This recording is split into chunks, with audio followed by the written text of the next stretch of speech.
I'm a fourth-generation farmer, rancher, feedlot operator. I travel around the world and I talk to people about the proper amount of animal products to have in their diet as being zero. What I want to tell you is that I spent 45 years of my life in production agriculture.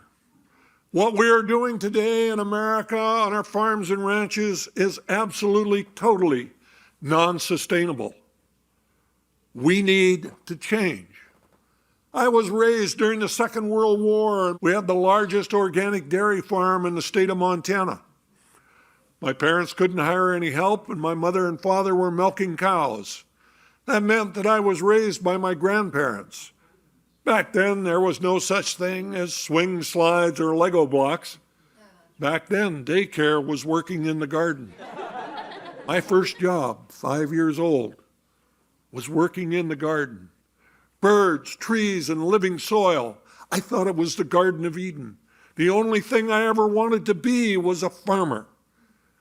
I spent the first 12 years of my life doing nothing but partying and playing football because I knew I was going to be a farmer.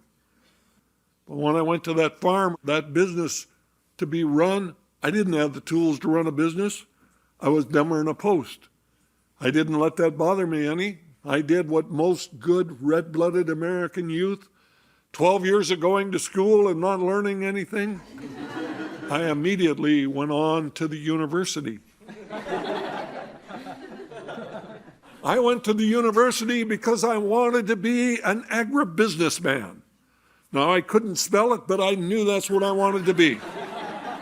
I learned a thing about herbicides, pesticides, hormones, and medication. I soaked it up like a sponge. I was going to go home and take that organic farm and turn it into an agribusiness. I graduated with a degree in agriculture, and I went home and I said to my father, I said, move over, Pop.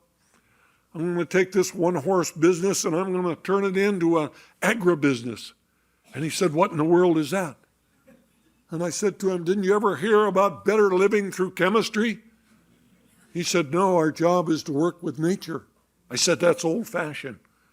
Our job is to feed a hungry world. I never met a chemical that I didn't like. Herbicides, pesticides, hormones, and medication. I took that one-horse farm, and over a period of years, I turned it into an operation where I had 7,000 head of cattle. I can't tell you what a thrill it was the first time I wrote a check for $1 million. And it didn't bounce. And I thought, man, I have arrived. I'm the Donald Trump of agriculture. But just when I was on top of the world, I got a wake-up call. I ended up paralyzed from the waist down. I had a tumor on my spinal cord, and the doctor told me, he said, if that tumor is on the inside of the cord, you have less than 1 chance in 1,000,000 you will ever walk again. Somebody gives you the odds of 1 in 1,000,000, what they're saying to you is, hey, pick out the wheelchair you like. You're going to be in it the rest of your life. Here I am, waiting for an operation. A lot of things going through my mind. It was not about owning 7 combines at $100,000 apiece, or 20 tractors or 30 trucks.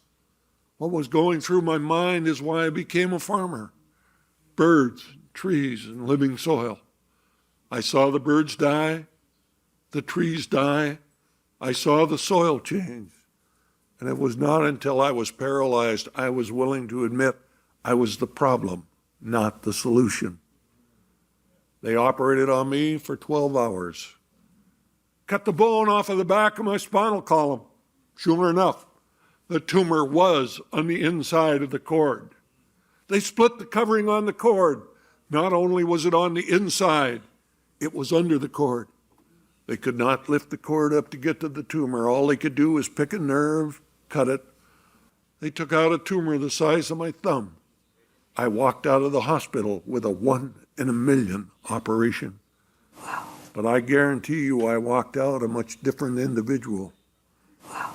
I knew that it was not about more land or more cattle or more equipment.